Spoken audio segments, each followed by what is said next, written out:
अस्सलामुअलैकुम and good evening to all. तो आज की इस वीडियो में हम देखने वाले हैं आपके सी टेट के कुछ प्रीवियस ईयर क्वेश्चन जो कि इंग्लिश पेडागोजी के हैं। तो जैसा कि मैंने इंग्लिश पेडागोजी आपको पढ़ाया है, कुछ वीडियोस हमने किए हैं, तो ये क्वेश्चंस देखकर आपको आइडिया मिलेगा कि आंसर क्या होना चाहिए। तो ये एक तरीके की प्रैक्टिस हो जाएगी आपको और एक आइडिया भी मिलेगा कि क्वेश्चन कैसे आते हैं। तो चलिए हम स्टार्ट करते हैं। फर्स्ट क्वेश्चन है, according to Vygotsky children learn through a social interaction with peers as a language teacher one should. यानी आपको ये कह रहा है कि अगर आप एक लैंग्वेज टीचर हैं तो और आप जो है वाइगॉस्की को मानते हैं, उनकी थियोरी को, तो उनके वाइगॉस्की की थियोरी के अकॉर्डिंग आप क्या करेंगे। तो ये 4 ऑप्शन है, ये 4 ऑप्शन में से जो सबसे बेस्ट लगता है वाइगॉस्की की थियोरी के अकॉर्डिंग वो आपका राइट आंसर होगा। तो फर्स्ट जो है, plan lesson that do not include play and discussion to avoid interaction. अब देखिए यहाँ पर ये जो अवॉइड इंटरेक्शन दे दिया है ना, इससे ये ऑप्शन क्या हो जाएगा, आपका रॉन्ग हो जाएगा, क्योंकि वाइगॉस्की तो खुद कहते हैं कि बच्चों को क्या करना है, इंटरैक्ट करवाना है।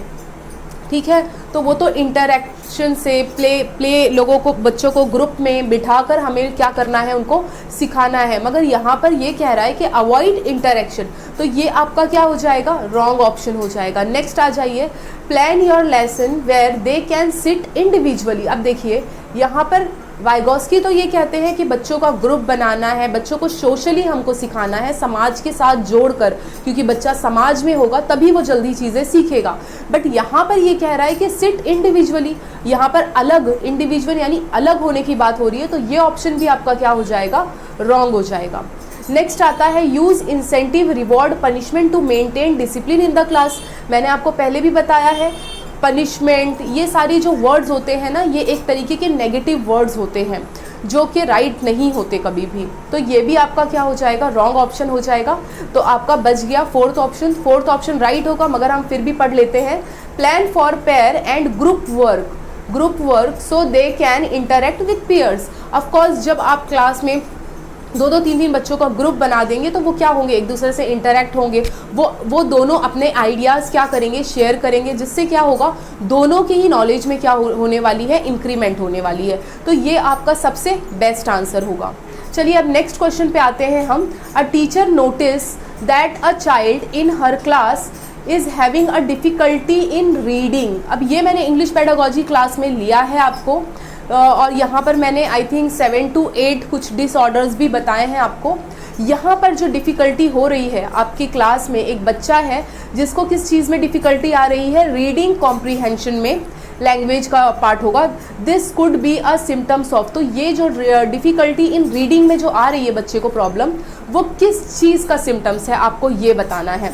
अब देखिए मैं पीछे से जाऊंगी, क्योंकि तो आप अगर आपने मेरी वीडियो देखी है तो आप फ़ौरन समझ जाएंगे कि इसका आंसर क्या होगा, डिसलेक्सिया, क्योंकि डिसलेक्सिया जो है वो रीडिंग से रिलेटेड डिसऑर्डर था।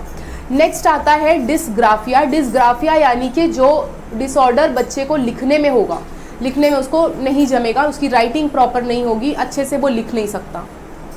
डिसकैल्कुलिया यानी कि मैंने आपको बताया था कैलकुलस, यहाँ पर कैलकुलेशन आ रहा है, तो ये जो डिसऑर्डर होगा ये बच्चे को मैथ्स में होने वाला है। और डिस्प्रैक्सिया यानी कि आपकी मोटर स्किल से रिलेटेड, यानी जंप करना, दौड़ना, भागना, ये सारी चीज़ों में उसको प्रॉब्लम होगी।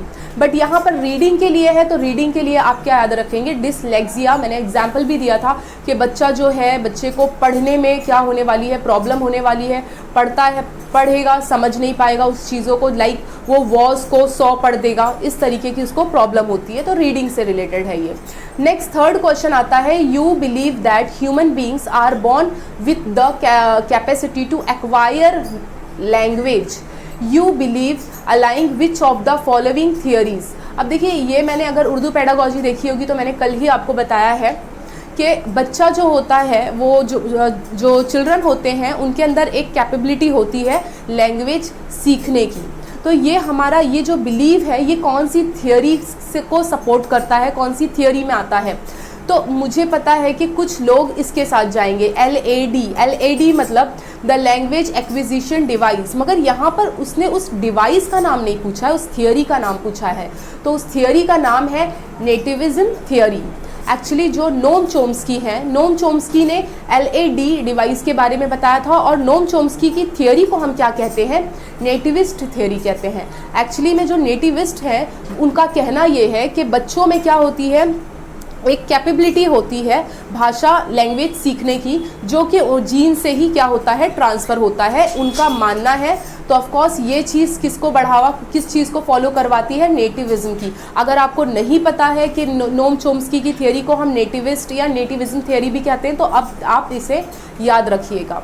ओके, बाकी सारे ऑप्शन आपके क्या हो जाएंगे, रॉन्ग हो जाएंगे। ओके, अगर इसमें डिवाइस पूछा होता तो डिवाइस के लिए आप क्या लगाते, LAD, क्योंकि हर बच्चों में जो होता है नोम चोम्स्की के अकॉर्डिंग हर बच्चे में क्या होता है, LAD होता है, और वो ज़्यादा एक्टिव जो होता है वो 6 साल के एज तक बहुत ज़्यादा एक्टिव होता है। यही वजह है कि हम अगर बचपन में बच्चों को, छोटे हैं वो टाइम पर, हम उनको कितनी भी लैंग्वेज अगर आप सिखाओ, अगर उनको वो माहौल मिलता है, वो इन्वायरमेंट मिलता है, तो बच्चा जो है उस लैंग्वेज को बहुत जल्दी सीख लेता है। ओके, तो ये बिकॉज ऑफ LAD की वजह से। बट यहाँ पर उसने थियोरी पूछा है तो आप नेटिविस्ट थियोरी को क्या करेंगे, टिक मार्क करेंगे। तो थैंक यू।